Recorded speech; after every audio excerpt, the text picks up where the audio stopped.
Tomato rice ഉണ്ടാക്കാനുള്ള tomato അരിഞ്ഞു വെച്ചിരിക്കുന്നത്, പൊന്നിയരി ഉപ്പിട്ട് വേവിച്ച് വെച്ചത് ചോറ്, പിന്നെ സവാള രണ്ടെണ്ണം ചെറുതാക്കി അരിഞ്ഞത്, മല്ലിയില, പുതിന, ഇഞ്ചി വെളുത്തുള്ളി പേസ്റ്റ്, പച്ചമുളക് കീറിയത്, ഉഴുന്ന് പരിപ്പ്, താളിക്കാനുള്ള വെളിച്ചെണ്ണ, മഞ്ഞപ്പൊടി, മുളക് പൊടി, ഇത്രയും സാധനങ്ങൾ. ഇനി ഇത് വഴറ്റണം.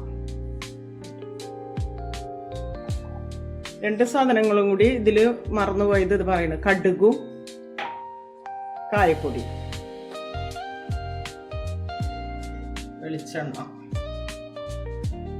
ഒഴിക്കുന്നത്, 1 ടീസ്പൂൺ നെയ്യ് കൂടി ചേർക്കുന്നു. കടുക്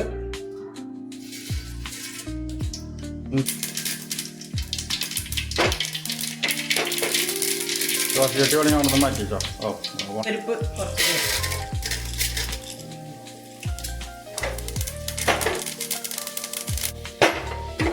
സവാള,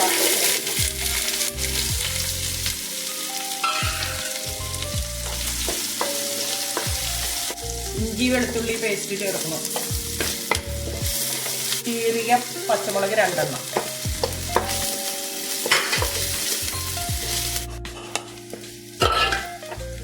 കാൽ ടീസ്പൂൺ മഞ്ഞൾപ്പൊടി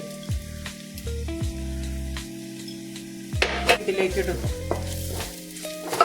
തക്കാളി ചേർക്കണം.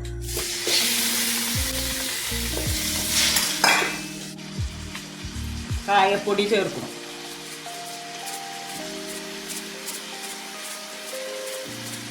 നന്നായി വഴണ്ട് തക്കാളി നന്നായി വേന്ത് ഉടയണം. അതിനുശേഷം ചോറ് ചേർക്കാം.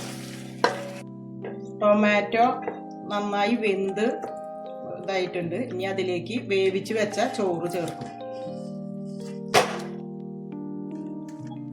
ടൊമാറ്റോ റൈസ് റെഡിയായി. മല്ലിയും പുതിനയിലയും ഇടുന്നു. 1 ടീസ്പൂൺ നെയ്യ് കൂടി ചേർക്കുന്നു.